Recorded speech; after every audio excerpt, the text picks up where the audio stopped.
So today we're going to look at charging options for your Tesla. There's a myriad of options, but fortunately there's only really three that you need to look at. So the first one is provided with your car by Tesla, and that's this mobile charging unit. So this is AC or alternating current charging. This end plugs into your charge port.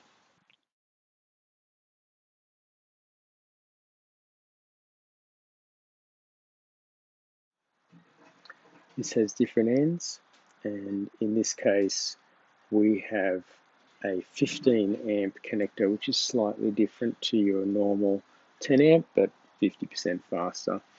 We have a cable running here around to a 15 amp socket, which is at the other side of the garage, just so that we can access that extra current.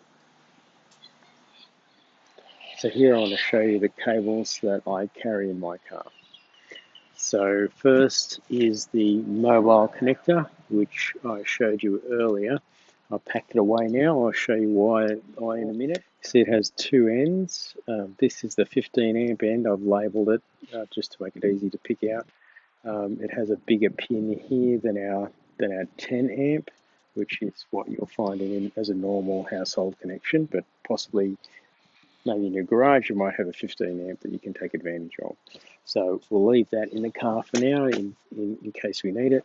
The other charging cable is a Type 2 to Type 2 charging cable. This is for AC public chargers that you'll find often at tourist destinations or at shopping centres. So this has one connection which will go to the charger, one connection which will go to the car. And some chargers will have the cables with them, but many won't. So it's very handy to have that, and I've used it many times.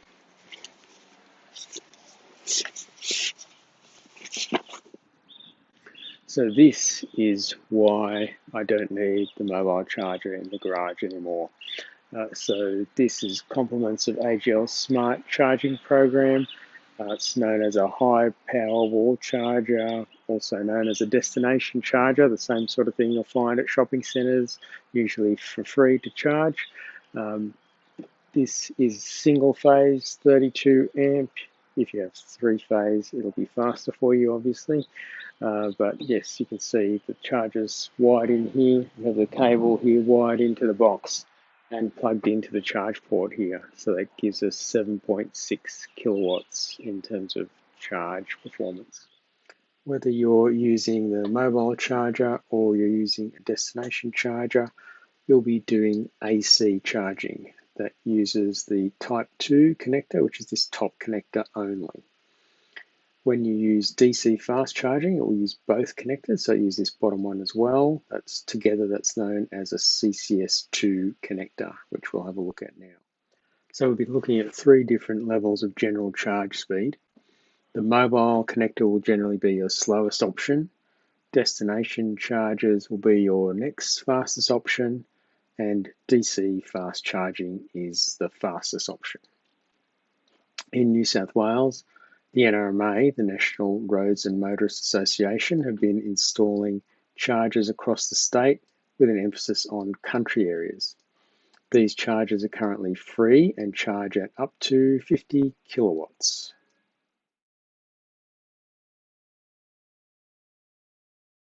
As a Tesla owner, you also have the benefit of exclusive access to the Tesla Supercharger network.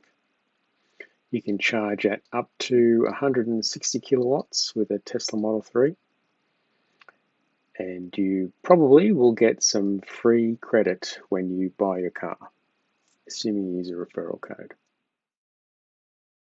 How do you find a charger when you're out on the road? The best way is to use the PlugShare website or the PlugShare mobile app.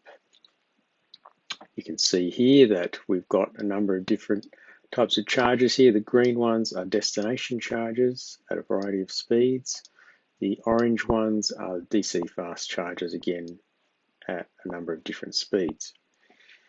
If we have a look at a particular one, so Fig Tree Grove, for example,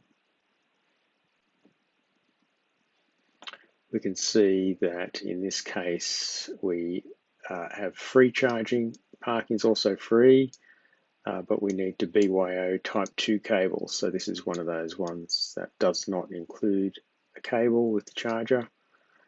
Some other details, also very helpfully, the location of the charger. Many sites are very poorly signposted, so this can be a real lifesaver in terms of actually finding the charger. So similarly, if we go and have a look at a fast charger, in this case, generally that they will be charged. In this case, they have both DC and AC DC and AC chargers here. So the DC fast charger is 40 cents per kilowatt hour, and the AC slower charger destination charge is 35 cents per kilowatt hour.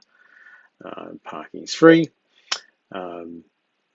With the DC fast chargers, you don't need to worry about a cable. They always have a cable built in with the CCS2 connector. So that's how you can find chargers when you're on the road. I hope this quick intro to EV charging has been helpful for you. Please comment below if there's anything else you'd like me to cover in a future episode. See you next time.